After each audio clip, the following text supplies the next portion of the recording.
Thank you, Rob. Thank you for the introduction, and thank you for the opportunity, the whole team organising this event. I really wanted to attend all the sessions. Unfortunately, I wasn't able to, but certainly listened to a few sessions this morning. And actually, thank you also for continually sort of giving me the opportunity, because I did present in this topic in 2 previous FDS events.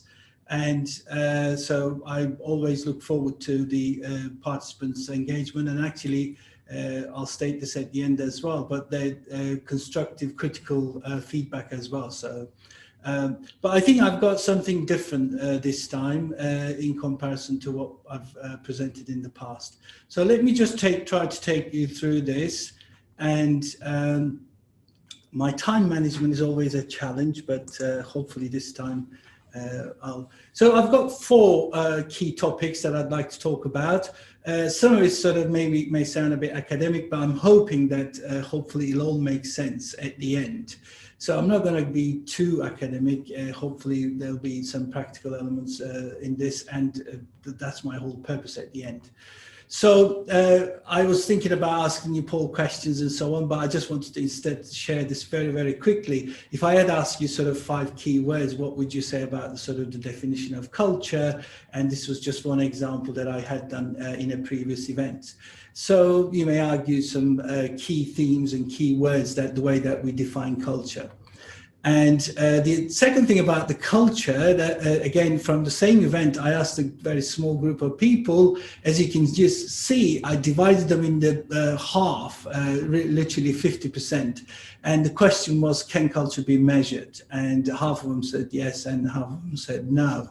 So, and I respect both views. When it comes to safety culture, of course, there's tons of material out there. And starting from the early days of nuclear industry's experiences and initial definitions, and even sort of chemical industry sort of definitions. But believe it or not, they've done a study, and they trawled through the entire literature, what's out there, and they came across with 100+ different definitions of safety culture and safty climate.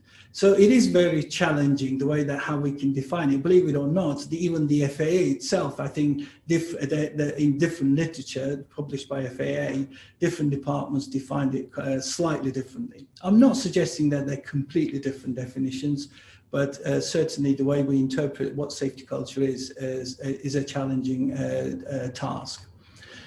And you probably heard about him so many times with his Swiss cheese model and others.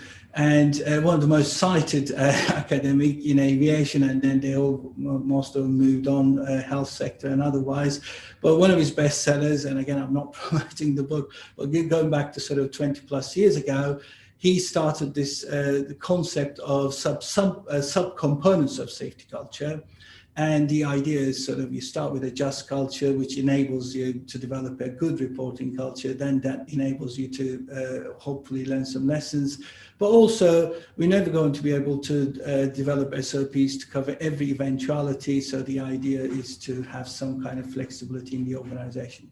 But I thought that when I started this journey of focusing on this topic, I thought maybe there's something missing there. The 5th component could be a risk culture. For example, the Haddon-Cave had also talked about questioning culture. So there's no one universally agreed definition of error. Again, that's from reason. But I like the distinction between the error and risk-taking, or risk tolerance, tolerating certain level of risk, because one of them is unintentional. The other one is actually about decision-making, as some other speakers focused on this morning. And this is from the early versions of Daymark's work. And the reason I like the distinction is because we have to deal with the outcome differently. So we need to console human error, but we need to coach at-risk behaviors or risk-taking behaviors. But as you can see from the sort of color spectrum, there's no hard lines in between. And that will never be, in my opinion. So a couple of key things before I finish this. Basically, the just culture definition, that's from IATA. Again, just culture has got quite a lot of different definitions out there. But if you take some of the words out there, IATA talks about drawing a line between acceptable and unacceptable behavior. And you can change the word behavior if you like risks. That's what I focused on in my surveys and so on. And it's also talking about the behavioral choices and individual and the organization. And of course, the sort of systems, it's a system that deals with the both individual accountability and also the management accountability as well. And in terms of the culture and risk, as he's not a safety professional, but Dr. David Hilson, he talks a lot about the ABC model, our attitudes shaping our behaviors, and then behaviors forming the culture. And then it's a chicken and egg situation that both actually impacting on our attitudes and behaviors, the culture itself. But it also sort of, if you sort of look at it from risk focus, again, our risk attitudes driving our risk behavior, and then ultimately that may just drive and form the risk culture in an organization. So that was a very brief sort of context setting, but it's just a sort of, you've got to keep this in mind, if you like, that when I'm talking about the next part of the presentation.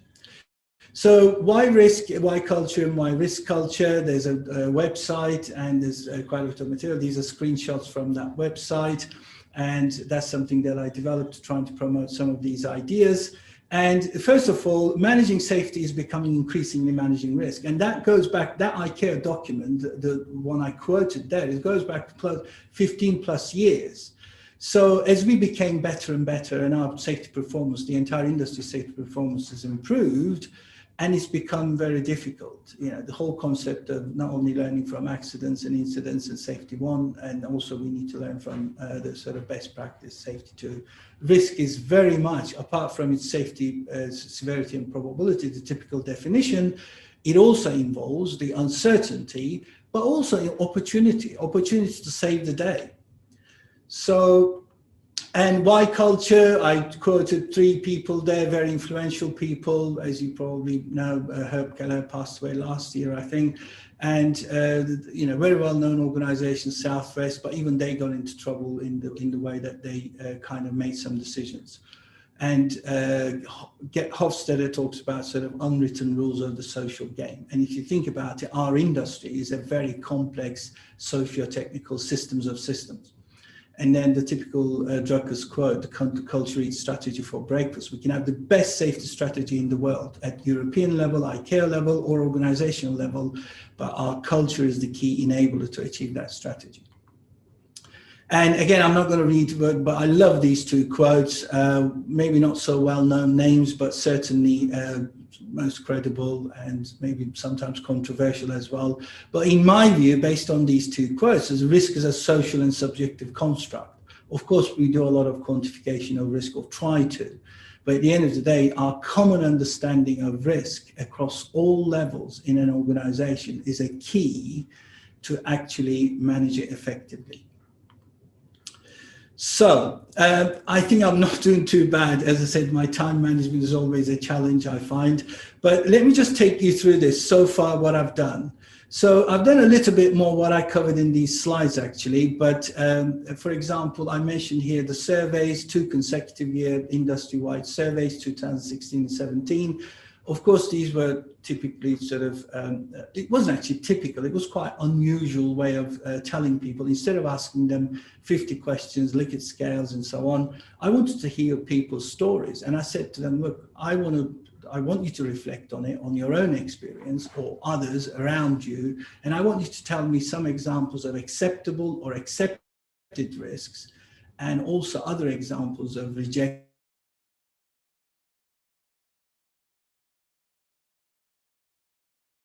Actually, the one EU airline and actually a business aviation operator in the Far East. I literally went to their safety day, the way that they bring people in from operational environment and also line managers. And, you know, they do a whole day of events. And in that particular case, I think I was just literally asking questions, asking people the same questions about sort of tell me examples of the risks that you tolerated or accepted. And in one particular case, in the EU case, the MD was actually sitting in the room at one of the group tables. And as you can imagine, sort of the people were very reserved, but they told some very interesting stories. And in the example of the Far East, that we actually had happened to be that the flight ops inspector responsible for the operator was actually in the room. But believe it or not, when you ask the question to people and stick it on a post-it note and give me some examples, I was quite shocked. You know, there's this sort of myth that in particular certain cultures that they wouldn't tell you. They told a lot, even though despite the flight ops inspector was in the room.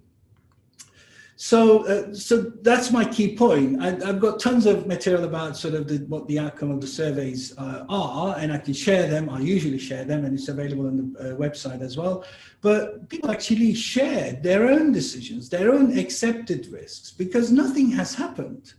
And I mean, I think that's the key thing, that when we talk about occurrence reporting or voluntary occurrence reporting, something has happened. There's a bad outcome.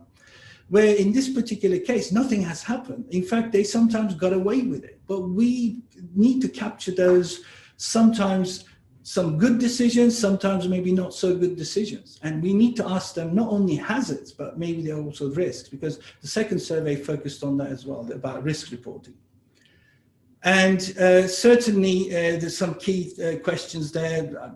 I've asked them sort of, how about sort of operational targets and risk taking? And if you look at it, the first survey, 6 out of 10 people, second survey, 7 out of 10 people recognized.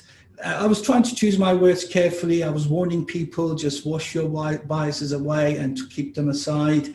And as you can see, just in some details, and this is what basically they were seeing in the survey. And I was asking them to say, look, challenge the idea, but if you believe that it's affecting your decision making, tell me. And that was, they were literally telling that strongly agree or agreeing that operational targets like on-time performance and so on are literally challenging them all the time, which is probably not new, but at least that's a kind of validation. And if you look at sort of what other factors are there, there was one of the examples of sort of obviously the organizational factors came on top. They could tick all the boxes, but certainly a lot of people said organizational factors are the most prominent factors that are encouraging people risk-taking. And I then coded all this data in terms of diversion, fuel, and go-around decisions, defects and damages, maybe because I was only focused on pilots and engineers, and inevitably that's what they were focusing on. I then literally went through line by line, coded all this data from a different perspective by using the different dimensions, if you like. The first one, for example, the potential outcome. What kind of such risks, that, for example, flying through storms can cause loss of control accidents, or tailwind landings, like runway excursions, or in-flight fire, air turnbacks. And of course, one pilot colleague said, actually, the pilots sometimes want to know that where these decisions are made, which phase of the flight. Is it before the departure, or is it even the night before, or first thing we wake up in the morning, or is it all the way to sort of, I'm on the final phase of the flight, I need to do a split-second go-around decision. So there's lots of examples of these, and I'm happy to share them. And the other thing that I was fascinated by, in terms of people talked a lot about this morning, I think the decision making, certainly very complex area, particularly aeronautical decision making. You know, when you talk about well-known concept of fast and slow thinking, using heuristics and our biases, how we are impacted. And certainly, I didn't want to go in that area, but because I didn't specify, and people shared a lot of examples of how they actually made those split-second decisions, in some cases, literally traded off risk. So that was kind of what came out of it. The other thing what came out of it recently was actually the development of this framework. I was just thinking, because there is actually a framework, for example, Institute of Risk Management, focusing on the risk culture, and particularly in financial institutions. And they came up with a rather complex, and based on a working group study, they came up with a quite comprehensive model and framework. But I was influenced by Charles Haddon-Cave, and he came up in one or two speeches, and I tried to even interview him. I couldn't reach him, but because there's no clear definitions in some of his speeches, and just very briefly, he talks about sort of 4 states of man. So the argument is we can all be risk ignorant, and I guess we can all be in any of these states for different contexts in some cases. Of course, we don't want to be in the left bottom corner, and we want to be in the right top corner. We need to make much more risk sensible decisions. A bit more on that shortly. So what is the proposition of today, particularly? Because what is new? I presented some of this before. So this is a text-heavy slide. I leave that to you read, but I'll summarize it. So what I'm proposing is based on this whole, the framework. And it's rather than annual or biannual surveys, which is usually the methodology used by airlines, major organizations, and ANSPs, and so on. I'm thinking about a sort of maybe a pilot study, some kind of risk reporting program, and via that program, continuously monitoring the risk culture in the organization. And initially, instead of just asking everyone to do something, probably this could be a sort of carefully selected frontline operators, engineers, pilots, give them a bit of training, 1 or 2 hours, explaining them what we're trying to achieve, and then maybe widen it later on.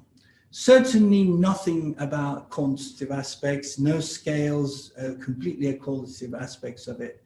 And the whole purpose of the study is to really capture the frontline operators and their line managers' experiences, the risk scenarios that they face on a regular basis, and the decisions that they make. And then actually present this to the management so that they can reflect on it and engage with those frontline operators. And it can be anonymously, it can be confidentially, or it can be perfectly in a trusted environment. And, let's not try to measure culture. I'm in that camp, I'm afraid. It's sometimes even the scientific community is very, very polarized on this, but I declare my bias on this. So where did the idea come from? The idea come from actually this gentleman, not very well known in aviation. I know probably some of you on the call have well read and watched him many times. Dave Snowden, well known for his Cynefin model. I'll talk in a minute. And particularly, there's tons of videos about him and lots of different speeches. But this particular talk really grabbed my attention.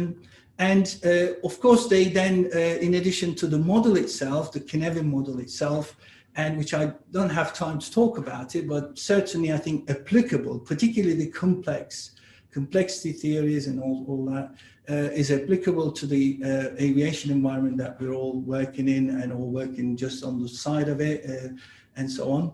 And so certainly applicable. And the other thing that I was delighted actually that speaking at this hour, probably obviously the beauty of it is that sort of I can refer back to the previous speakers, but the bad side of it, they've already stolen my limelight. So people talked about sense making, decision making and sense making before making the decision, in fact, sense making. And if you look at the way that they've got a tool, and obviously they're selling it as a software and so on, but at the same time, the way that they collect data, there's no scales as such, and they use triads, for example. They give people some options, sometimes competing goals. They pose a question and they say, look, where do you see yourself? How do you see this decision was made? And then obviously the themes emerge out of that data. So each of these dots obviously data input. And also, in addition to that, they use sliders rather than Likert scales. They give people 2 competing goals in some cases. You can argue that in the aviation environment, the well-known production versus protection, that can be used as a slider question, for example. And so coming back to my original framework is basically, I then started playing with this, and I said, look, okay, how can I just even apply it all together? So there's risk ignorant, that's willful blindness, there's risk cavalier, we might end up with accidents. And if we become too risk averse, obviously we're not going to fly and do very little, and we're going to end up going bust. And then ultimately risk sensible, the allowed concept goes to the risk sensible. And there's a lot of stuff about willful blindness, but certainly maybe originated by sort of Margaret Heffernan, certainly worth watching if you haven't heard about it. So coming back and playing with this, and certainly I was just thinking about this like that first, and then I thought maybe boundaries. Dave Snowden talks a lot about boundaries becoming rigid and broken and get broken in the end. Maybe I thought maybe we can fade it. And also I thought maybe we just completely get rid of them and we give people a sort of literally a blank sheet and then ask them to say, okay, we want you to literally tell us a decision, tell us the factors that are impacting on that decision, but then stick a dot. Where do you think that decision is? Is it risk sensible, or is it towards risk averse, or risk ignorant, or risk cavalier, or is it somewhere in the middle? So if you ask people this by training them a little bit and then ask them, and over a period of time, we might end up with a picture like this, or we might end up with a completely different picture. But then the beauty of it is then you can look at this data. Inevitably, the risk is subjective, as I mentioned before. And the ultimate idea is then you can start clicking on these dots and really get some insight. So literally, these are some examples of what people told me during those surveys, and releasing an aircraft without operating TCAS into an airport surrounded by uncontrolled airspace, even though we were recommended not to do so. But yeah, why did you do it? Passenger compensation, delay codes, statistics, and so on. So I'm running a few minutes over time, over Rob, but I'll finish off now. So there are various examples of this: flying through storms. You can argue, again, very risk cavalier approach. And at the other end, you can actually look at completely sort of somebody literally made a decision by taking a hit, taking a 1 hour, 40-minute delay and anti-icing A380. Despite the fact that the first officer didn't agree with it and the engineering support team didn't agree with it, but the captain made the ultimate call. But he has his own reasoning, and you can't just literally blame. The whole purpose of these exercises wouldn't be, again, just like our just culture policy, pointing fingers at the individual, but literally look at it.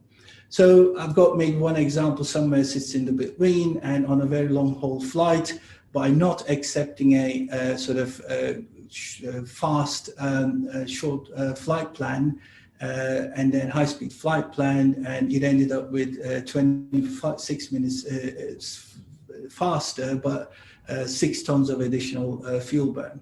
And then the company didn't even question the individual. So some key takeaways, please, my personal opinion about safety culture surveys, asking people tens of questions with Likert scales and doing statistical analysis has a very limited view, but you may disagree, and I would respect that. And if you're going to assess review culture, go and try to listen to frontline operators and their line managers, and then take this to senior management for them to reflect on it and actually do some engagement. Big data needs thick data. You might have heard Tricia Wang, and also I'm sorry, Valeria, if you're still on the call, but you literally stole my limelight. And I totally agree. The context makes all the difference when we talk about risk. And one final thing is the presentation, when shared, will include many risk scenarios like this. My suggestion to you, if you're a safety manager in an airline, please do take a look. And you can use them, for example, for CRM training, for simulator training. Or I know it's challenging, time constraints and everything else.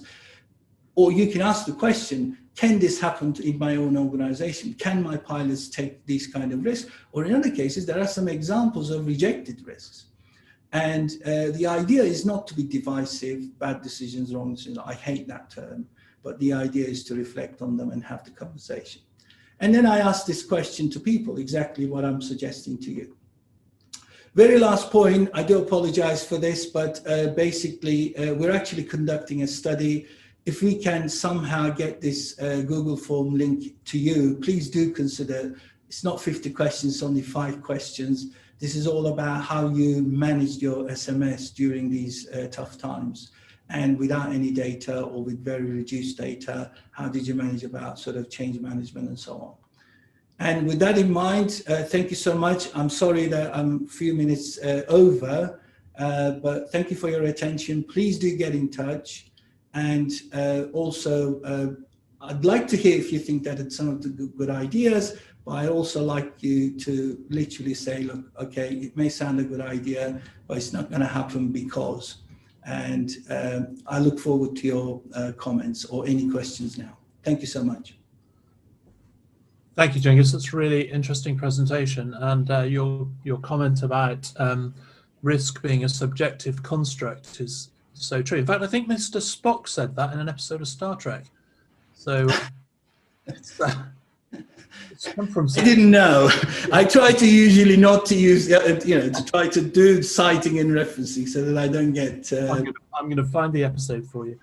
So you're suggesting that rather than all these questionnaires and so on that we do, the impression or the assessment should be continuous through talking to people and understanding. Yeah, I think talking certainly is the best option. I mean, that dialogue and that engagement. Like some of the previous speakers, I think asking people to do something in their own time, of course, there's sometimes you've given them that option, in terms of they can reflect on it. But as you suggested, the moment that they completed the tech log, they want to go home to their private lives.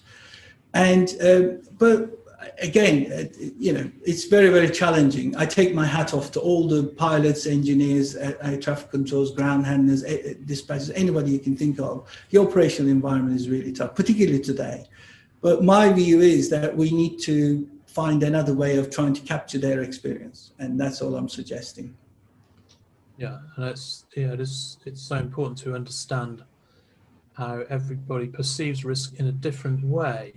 I mean, one of the examples is something like 3,000 people killed on the UK roads per year, but 10, nobody says much about it. Yeah. But 10 300-seat aircraft with 100% fatalities a year would be unacceptable.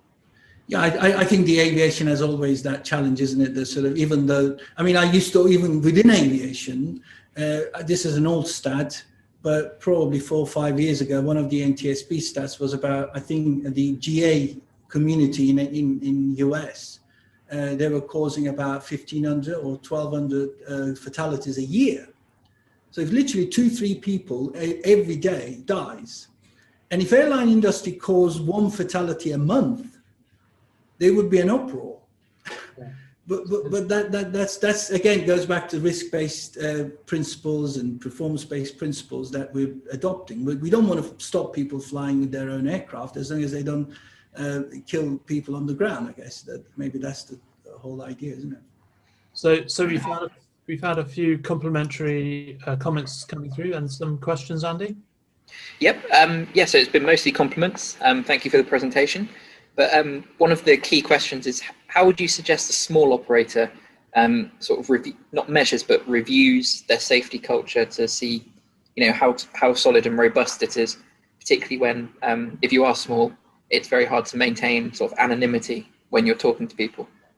Very, very interesting. And I feel your pain, whoever asked the question, because I'm actually the compliance monitoring manager and I work with a safety manager in our own organization. And we operate an airport here. We've got our own part-time approval and also SPO. We're an SPO operator.